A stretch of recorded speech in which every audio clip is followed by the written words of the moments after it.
This week, state leaders and lawmakers are planning a big push on tax reform in the 2025 legislature, but with several proposals to choose from, which one will become law. Also, the state and the city of Jackson remain at odds over Smith Will Stadium. House Ways and Means Chair Trey Lamar responds to criticism of the state's takeover plans. That and more are straight ahead this Sunday on Mississippi Insight. I'm Byron Brown. Thanks for joining us for this September 29th edition of Insight. The state legislature is not in session for another 3 months, but Mississippi politicians are already talking about the push to reform our state's tax structure. State lawmakers gathered for a policy summit Tuesday in Flowood. Some of the state's most powerful politicians were there. So were guest speakers from out of state, many of them talking about how to reduce the burden on Mississippi taxpayers. We talked with several people about how to do that, including Governor Tate Reeves, House Democratic Leader Robert Johnson, and House Speaker Jason White.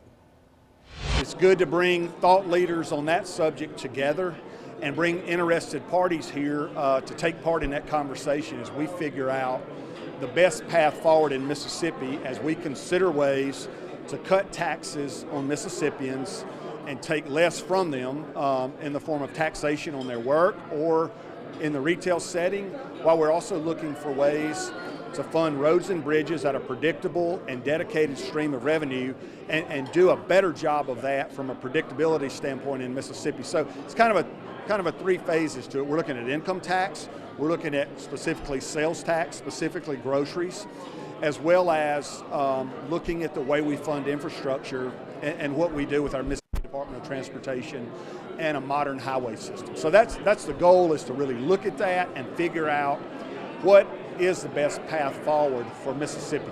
Why do this several months before the start of the legislative session? For us, as you know, because you cover us in session, things get fast-paced. We work on deadlines.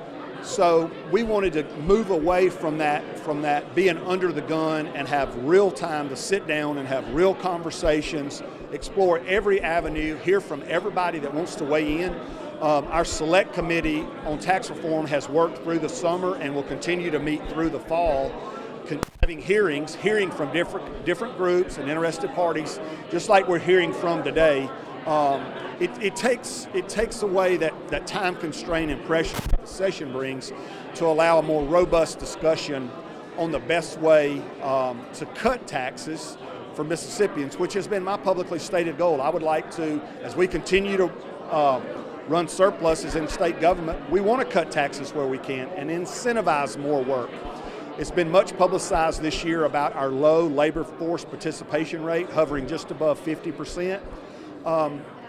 We want to examine that. Some smart people are looking at that. One of the ways we know we get more of something when we tax it less, and so we're looking for ways to cut the tax on work or our tax on income. So hopefully to incentivize that while looking at historic investments in education we've made over the last several years, including this year. We think those are positive steps in improving our economy and our outlook for our state. Well, obviously we've worked with many of the folks in the room with the largest tax cut in state history in 2016. Then in 2021 we passed an even larger tax cut. And so we think now is the time to really push hard to eliminate the income tax. There are a lot of people in the room that are excited about that. Eliminating the income tax is going to allow us to create more and better paying jobs in our state, to work with the private sector to do that. It's also going to allow individual Mississippians to keep more money in their pocket. We believe that Mississippians know better how to spend their money than any governmental entity ever will.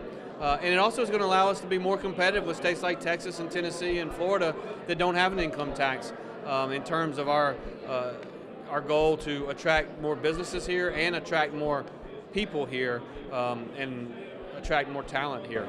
How confident are you as we get to the next legislative session that this can be a reality? Well, I think I'm confident that the people in the room, which consisted of members of the House and the Senate, are all very interested in having these conversations. The days like today are where good policy proposals come out of, and so I'm confident that there's a lot of people that are pushing in the same direction, and that's encouraging to me. What's it going to take to get that done? Well, obviously the legislature's going to come together and find a bill that can pass both the House and the Senate, but there are multiple pathways that can take, And I'm excited about, I really do believe that there's certainly passion from Speaker White and passion from Representative Trey Lamar, the chairman of the Ways and Means Committee in the House, to have bold ideas and bold reforms. The fact is that marginal changes will have marginal results. Bold changes can have bold results. We've already started seeing that in our job creation efforts, and I think we can see it in our tax cutting efforts as well. You're pushing back at the myths, because some of the pushback has been that if you get rid of the income, then there's no income to replace and pay some of the bills. So what's your argument? That is the argument that they say every time we talk about a tax cut is, oh my gosh, the revenue has to be quote unquote replaced. First of all, it doesn't. But to the extent even that you believe it does, the reality is when we started cutting taxes in Mississippi in 2016, our annual operating budget was $5.6 billion. That was in fiscal year 2017. Just 7 years later, in fiscal year 2024, we collected $7.707 billion. After enacting the two largest tax cuts in Mississippi history, we still collected $2.1 billion more in revenue. I believe that money ought to be returned to the people of the great state of Mississippi. When you talk about the sales tax, what's your position on eliminating or reducing the sales tax? Well, obviously the sales tax is 7% in Mississippi. That's significantly lower than it is in many states that surround us, and I think Chairman Lamar talked about that some in his remarks today. Obviously, I am going to support strategies that lower taxes on hardworking Mississippians. I believe that the best way in which to grow our economy is through the elimination of the income tax, and that's where our focus should be, that's where our priorities should lie, and that's what I'm pushing for. Policy summits are good if you have a balanced discussion from both sides. This is a little bit one-sided, but at least we're talking about it. Mississippi is long overdue for some tax reform, definitely. So far, I hadn't heard anything that speaks to what our real issues are. But when they start talking about tax cuts, we already passed a tax cut that's being phased in, that's going to cost the state upwards of $500 million a year. And people talk about that as if, and I hear the speaker talking about a $940 million surplus, but that surplus was a one-time surplus as a result of a lot of federal input of money from the COVID relief funds and those kind of things. That's one time. Maintaining that kind of revenue growth is not, by all accounts, by all economists' accounts, is not possible because it's going to level out and be static. So we're going to essentially have a $500 million cut in our budget. At the same time people are saying that, and I hear people talking about cutting spending and doing those kind of things, we're the poorest state in the union. We have the highest poverty rate. And let's just talk about one area where we can't cut. In fact, we need to put money in. We're cutting the budget by $500 million, but all highway commissioners tell you right now we're spending with 50% federal funding, all our money on highways, and we still don't have the requisite amount of money to maintain our highways.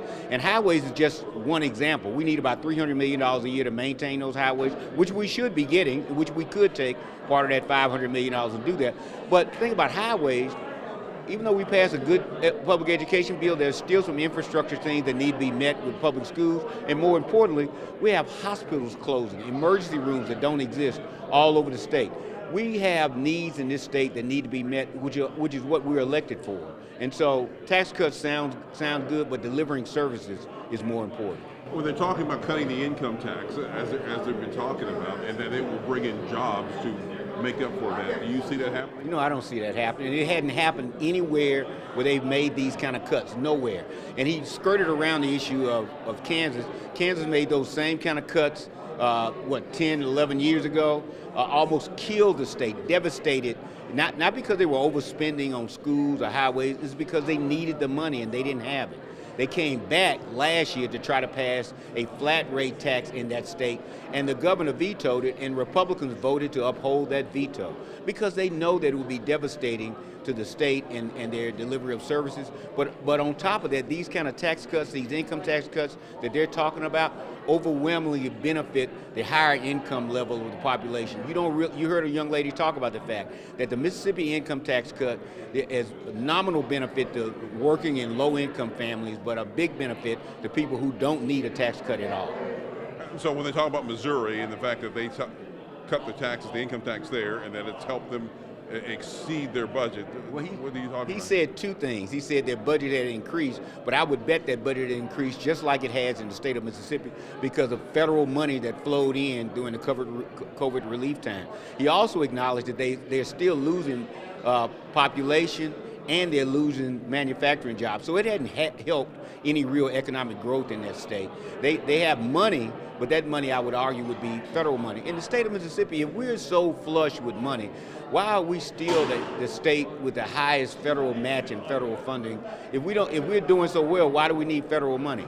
We need the federal money, and we need the money that we get in this state as the revenue is now to get things done. But look, tax reform is good, but let's look at where we really need to find tax cuts, where we're giving people tax breaks and tax cuts for corporations and certain business entities that don't need them anymore. There was a time when we looked into that in a previous tax study, and the state is foregoing close to $800 million in subsidies that we're giving to people that don't need them anymore. That's what we ought to be looking at, and we hadn't looked at that at all. Another lawmaker with plenty to say is Republican lawmaker Trey Lamar. We'll hear from him next on Mississippi Insight.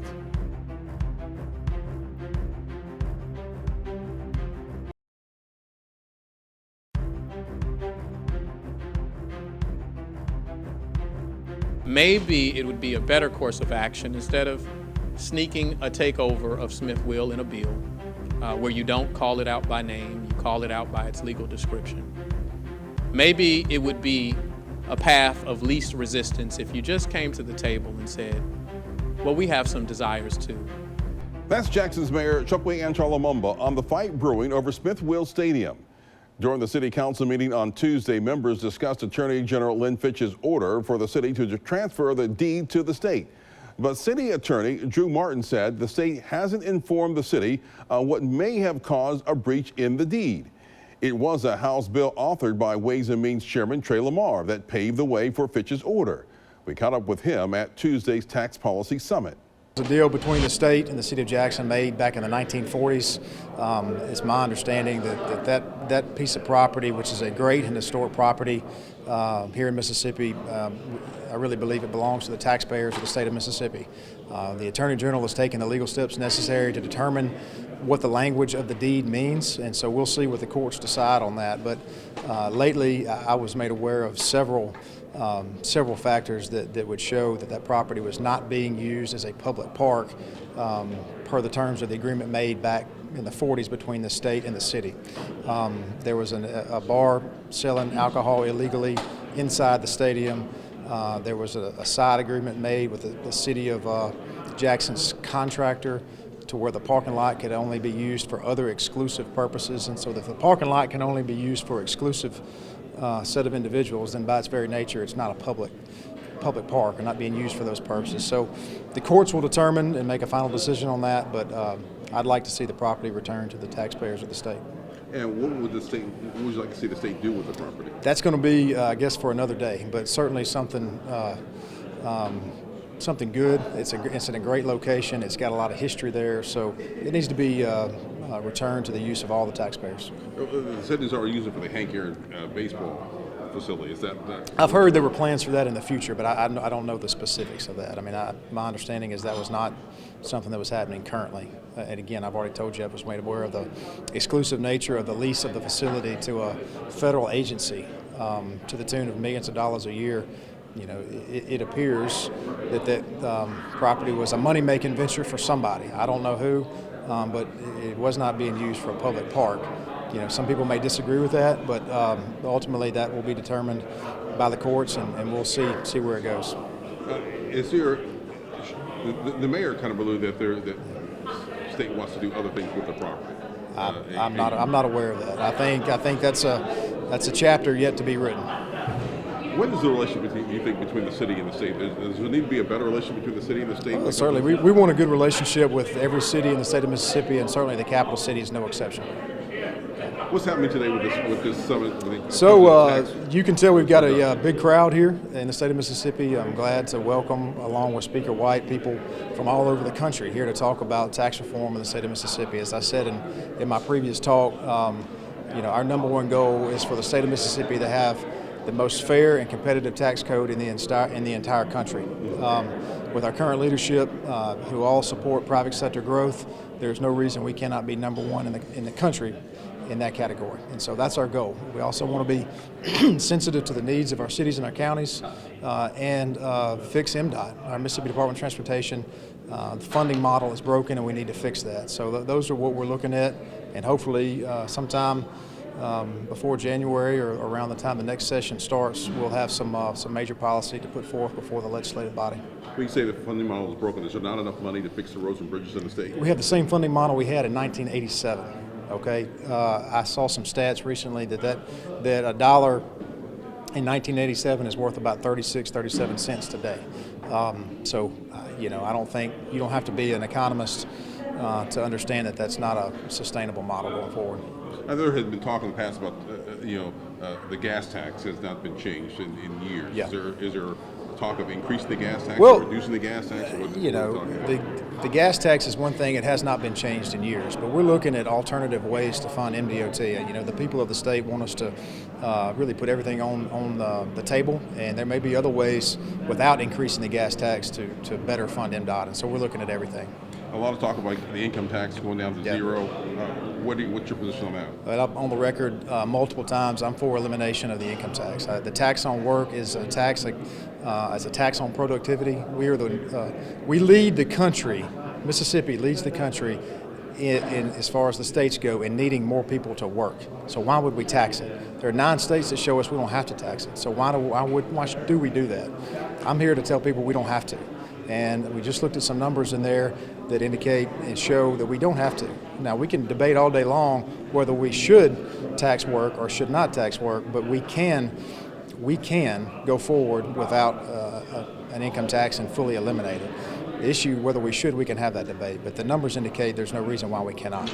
I know a lot of people compare Mississippi to Florida and Texas, and not Florida and Texas, where they have more revenue to generate in tourism. So how does Mississippi make up the loss in that income? Well, I just went through our revenue situation. We are for about the 3rd or 4th year in a row running about $1 billion surplus in our state revenue collections.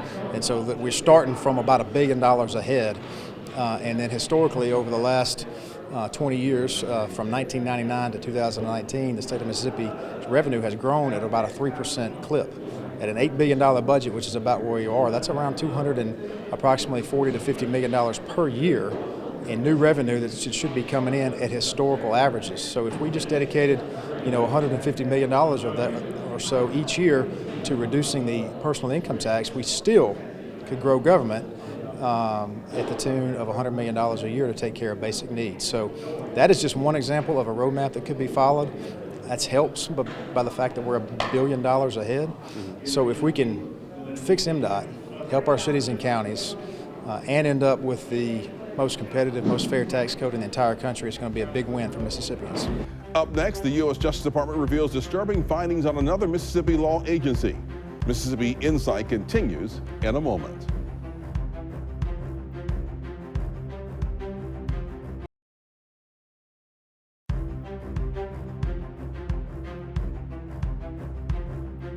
The small city of Lexington has once again found itself in the spotlight, and not for anything positive.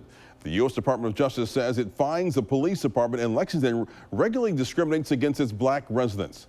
12 News' Cameron Smith has some of the key takeaways from the DOJ's findings. Over the last 2 years, the DOJ found arrests were made for nearly 1 in 4 people in the city of Lexington. About 1,500 people live here. The findings report that black people were almost 18 times more likely to be arrested than white people by Lexington police in 2023. Officials are encouraging law enforcement to read the police report and follow guidelines as outlined. Make changes now if your agency is policing in these same unlawful ways. The city of Lexington cooperated in the department's investigation, and we hope that same cooperation continues as we move to the next step of negotiating ways the city can bring its policing practices into compliance with the law. The Lexington community says discrimination has been going on for too long and it's time for change, including at the police department. You go over there and check the records and you'll see they don't have none but black people over there. The majority of everybody is black that they got over there. And that's sad. You don't ever see no white person up there at the police station the way they have all the black people lined up there. These people don't care nothing about their own color. These people is all for the, I don't know whether they think they white or what it is, but they don't care about the black people here. Cameron Smith, 12 News.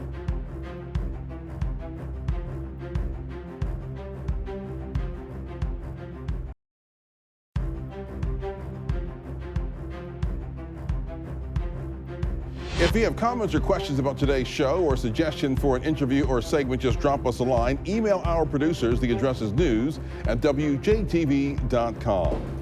We'll be back next weekend with more of the political and current affairs coverage that you demand. I'm Byron Brown from all of us here at 12 News. Make it a great weekend.